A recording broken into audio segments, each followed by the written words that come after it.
Hi all അസ്സലാമു അലൈക്കും, welcome back. എന്തുണ്ട് എല്ലാവരും വിശേഷം? സുഖമല്ലേ? അൽഹംദുലില്ലാ, നമ്മളും ഇവിടെ സുഖമായിട്ടിരിക്കണം കേട്ടോ. അപ്പോൾ ഈ ഒരു വ്ളോഗ് ഞാൻ നോമ്പെല്ലാം തുടങ്ങുന്നതിൻ്റെ മുൻപ് നമ്മൾ ഷൂട്ടാക്കി വെച്ചിട്ടുണ്ടായിരുന്നൊരു വ്ളോഗാണ് കേട്ടോ ഇത്. അന്നേരം കുറച്ച് ബിസി ആയതിനെയും കൊണ്ട് അപ്ലോഡ് ചെയ്യാനും പറ്റിയിട്ടുണ്ടായിരുന്നില്ല കേട്ടോ. അപ്പോൾ ഇന്ന് നമ്മളെ റൂമിലേക്ക് നമ്മളെ ഫ്രണ്ട്സിനൊക്കെ നമ്മൾ ഇൻവൈറ്റ് ചെയ്തിട്ടുണ്ടായിരുന്നു കേട്ടോ. അന്നേരം ഞാൻ വിചാരിച്ചതാണ് കേട്ടോ ബിരിയാണി എല്ലാം വെക്കാന്നുള്ളത്. ഓൾമോസ്റ്റ് ഒരു 10 ആൾക്കുള്ള ബിരിയാണിയാണ് കേട്ടോ ഞാനിന്ന് വെക്കുന്നത്. ഫസ്റ്റ് ടൈം അന്ന് ഞാൻ ഇത്രയും ക്വാണ്ടിറ്റിയിൽ ബിരിയാണി എല്ലാം ആക്കുന്നത് കേട്ടോ. അപ്പോൾ നമ്മൾ ചിക്കൻ ബിരിയാണിയാണ് കേട്ടോ വെക്കുന്നത്. അപ്പോൾ അന്നേരം ഞാൻ 3 ഫുൾ ചിക്കനാണ് കേട്ടോ എടുത്തിട്ടുള്ളത്. അത് ഭയങ്കര ഐസായതിനെയും കൊണ്ട് അപ്പോൾ വെള്ളത്തിലിടുകയാണ് കേട്ടോ ചെയ്യുന്നത്.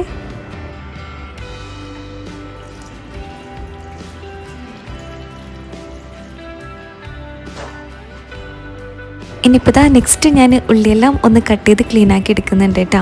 നമുക്ക് പൊതുവേ ബിരിയാണി എല്ലാം വെക്കുന്ന ടൈമിൽ ഒരുപാട് മസാല ആക്കിയിട്ടുണ്ടാക്കാനാണ് കേട്ടോ ബിരിയാണി ഇഷ്ടം. അന്നേരം ഞാനൊരു 10-20 ഉള്ളിയെല്ലാം എടുത്തിട്ടുണ്ടായിരുന്നു കേട്ടോ. നോർമലി ബിരിയാണിയിൽ അത്യാവശ്യം മസാല എല്ലാം ഉണ്ടാകുമ്പോഴാണല്ലോ ബിരിയാണി കഴിക്കാനെല്ലാം നല്ല ടേസ്റ്റ് ആവുന്നത്. എനിക്ക് പേഴ്സണലി ഭയങ്കര ഇഷ്ടമാണ് കേട്ടോ ബിരിയാണിയിൽ മസാല എല്ലാം കൂട്ടി കഴിക്കാൻ വേണ്ടിയിട്ട്. ഈ ഒരു ബിരിയാണി ഉണ്ടാക്കുന്ന ടൈമിൽ ഞാൻ നല്ല ടെൻഷനായിരുന്നു കേട്ടോ. കാരണം എന്താ വെച്ചാൽ ഇത്രയും പേർക്ക് കഴിക്കാൻ കൊടുക്കേണ്ടതല്ലേ, വല്ല പാളലും വന്നു കഴിഞ്ഞാൽ ഫ്ലോപ്പായി പോയാൽ എന്താ ചെയ്യുക, അങ്ങനെയൊക്കെയാണ് കേട്ടോ ഞാൻ ചിന്തിക്കുന്നത്. ഈ ഉള്ളിയെല്ലാം കട്ട് ചെയ്യുമ്പോൾ ഞാൻ അതാണ് കേട്ടോ ചിന്തിക്കുന്നത്. ഉള്ളിയെല്ലാം കട്ട് ചെയ്യുന്നുണ്ട് ഓക്കെ, ബട്ട് ബിരിയാണി എന്താണെന്നുള്ളതാണ് കേട്ടോ ഞാൻ ചിന്തിക്കുന്നത്.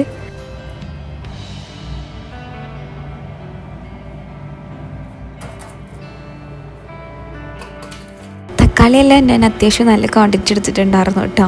ഞാൻ പറഞ്ഞില്ലേ ഒരു 10-20 ഉള്ളി എടുത്തിട്ടുണ്ടായിരുന്നു. അതുപോലെ ഒരു 10 തക്കാളിയുമാണ് കേട്ടോ ഞാൻ എടുത്തിട്ടുണ്ടായിരുന്നത്. ഈ ഒരു മസാലയ്ക്ക് അത്യാവശ്യം നല്ല ക്വാണ്ടിറ്റിയിൽ തന്നെ എനിക്ക് നല്ല മസാല കിട്ടിയിട്ടുണ്ടായിരുന്നു. ബിരിയാണിയെല്ലാം വെക്കുമ്പോൾ ഏറ്റവും കൂടുതൽ ടാസ്ക് ഈ ഒരു ഉള്ളിയും തക്കാളിയെല്ലാം കട്ട് ചെയ്യലാന്നല്ലേ. എനിക്ക് എപ്പോഴും ബിരിയാണി വയ്ക്കൽ ഭയങ്കര ടാസ്ക്കാണ് കേട്ടോ. കാരണം ഒരുപാട് ഉള്ളിയും തക്കാളിയെല്ലാം കട്ട് ചെയ്യണമല്ലോ എന്ന് വിചാരിച്ചിട്ട് ഞാൻ എപ്പോഴും ബിരിയാണി ആക്കൽ വളരെ കുറവാണ് കേട്ടോ. അപ്പോൾ അങ്ങനെ ഉള്ളിയും തക്കാളിയെല്ലാം ഫുള്ളായി കട്ട് ചെയ്ത് മാറ്റി വെച്ചിട്ടുണ്ട് കേട്ടോ. എൻ്റെ അടുത്ത് കുറേ പേര് ചോദിക്കലുണ്ട് കേട്ടോ, വീഡിയോസ് കുറച്ചിട്ടാൽ പിന്നെ എന്താ തീരെ ഇടാത്തെന്നെല്ലാം. അപ്പോൾ ഇതൊക്കെ തന്നെയാണ് കേട്ടോ കാരണം. നിങ്ങളിപ്പോൾ കാണുന്നില്ലേ, ഞാനിപ്പോൾ കിച്ചണിൽ ഉള്ളിയും തക്കാളിയെല്ലാം കട്ട് ചെയ്യുന്ന ടൈമിൽ ആളെ കാണാത്തതിനെ കൊണ്ട് ഞാൻ ഹാളിൽ വന്നപ്പോൾ ഇതാണ് കേട്ടോ ഞാൻ കാണുന്നത്. അതായത് നമ്മൾ കണ്ണൊന്ന് മാറിക്കഴിഞ്ഞാൽ ഫുള്ള് മൂപ്പരാൾ ഭയങ്കരമായിട്ട് കുരുത്തക്കേടയക്കണം കേട്ടോ. അപ്പോൾ ഓനെ നിൽക്കുന്നത് ഭയങ്കര ഒരു ടാസ്ക് തന്നെയാണ് കേട്ടോ അപ്പോൾ അതിനെയും കൊണ്ട് വീഡിയോ എടുക്കലും മോനെ മെയിൻറ്റെയിൻ ചെയ്യലും എല്ലാതും കൂടെ എനിക്ക് ഒരു ഭയങ്കര സ്ട്രെസ്ഫുൾ അതിനെയും കൊണ്ട് ഞാൻ അങ്ങനെ ഒരു ഗ്യാപ്പെല്ലാം എടുക്കുന്നതാണ് കേട്ടോ. പിന്നെ കാക്കു ഷോപ്പിൽ നിന്നെല്ലാം വന്നിട്ടുണ്ട് കേട്ടോ. ഇനി കുറച്ച് നേരം കാക്കുവിൻ്റെ കൂടെയൊക്കെ ആവും കേട്ടോ അവന്. ഇനിയിപ്പോൾ എനിക്ക് ചിക്കനെല്ലാം ഒന്ന് കട്ട് ചെയ്യാനെല്ലാം ഉണ്ട് കേട്ടോ.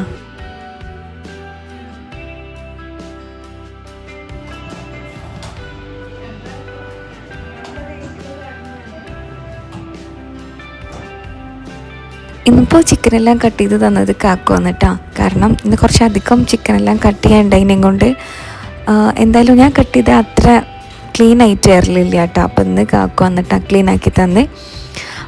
അപ്പോൾ ഇനിയിപ്പോൾ ചിക്കനെല്ലാം ഒന്ന് ഫ്രൈ ആക്കി എടുക്കുന്നുണ്ട്. ചിക്കൻ ഫ്രൈ ആക്കിയിട്ടാണ് നമ്മൾ ഇന്ന് ബിരിയാണി ആക്കുന്നത്. അതൊരു പ്രത്യേക ടേസ്റ്റാണല്ലോ. ചിക്കൻ ഫ്രൈ ആക്കിയിട്ട് ബിരിയാണി വെക്കുക കഴിഞ്ഞാൽ എനിക്ക് നല്ല ഇഷ്ടമാണ് കേട്ടോ ഇങ്ങനെ ഫ്രൈ ആക്കിയിട്ട് ബിരിയാണി ആക്കുന്നത്. പിന്നെ ഞാനിവിടെ ബിരിയാണി ആക്കാൻ വേണ്ടിയിട്ട് ജീരകശാല അരിയാണ് കേട്ടോ എടുത്തിട്ടുള്ളത്. കോമൺലി നമ്മളൊക്കെ ജീരകശാല തന്നെയാണല്ലോ. ഭയങ്കര എനിക്ക് നല്ല ഇഷ്ടമാണ് കേട്ടോ. നല്ല സോഫ്റ്റ് ആവുമല്ലോ റൈസെല്ലാം.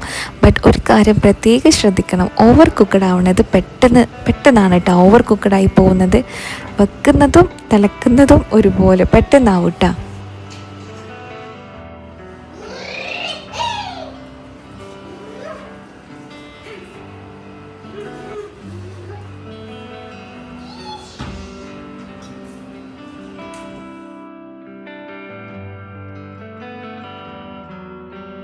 ബിരിയാണി വെക്കുന്നത് അങ്ങനെ ഡീറ്റെയിൽ ആയിട്ട് മസാല ആക്കിയതൊന്നും ഞാൻ കാണിച്ചിട്ടില്ല കേട്ടോ. ഇൻഷാ അല്ലാഹ് ഞാൻ വേണമെന്നുണ്ടെങ്കിൽ പറയുക, ഞാൻ ഡീറ്റെയിൽ ആയിട്ട് ഞാൻ വെക്കുന്ന ഒരു ടൈപ്പ് ഓഫ് ബിരിയാണി കാണിക്കാം കേട്ടോ. ഇപ്പോൾ ഞാൻ ചിക്കനെല്ലാം അതിലേക്ക് ഇട്ടിട്ട് നല്ല രീതിയിലൊന്ന് ഇളക്കി കൊടുക്കുകയാണ് കേട്ടോ. ഇനിയിപ്പോൾ ജസ്റ്റ് റൈസ് ഇടുക, ദമ്മിടുക, അത്ര തന്നെയാണ് കേട്ടോ ഉള്ളത്.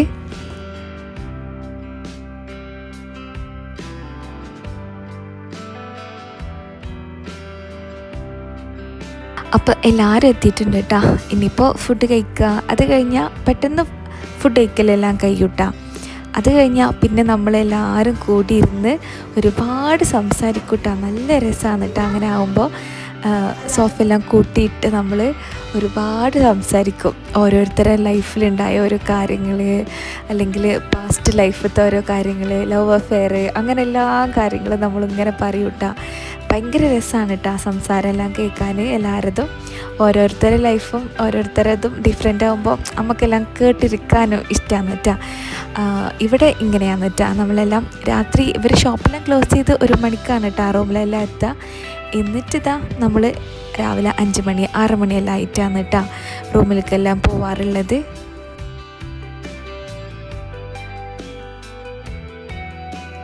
അപ്പോൾ ഇതാ നമ്മുടെ ഈ ഒരു ബ്ലോഗിലെ വിശേഷങ്ങളും കാര്യങ്ങളെല്ലാം ഇങ്ങനെയൊക്കെയാണ് കേട്ടുള്ളത്.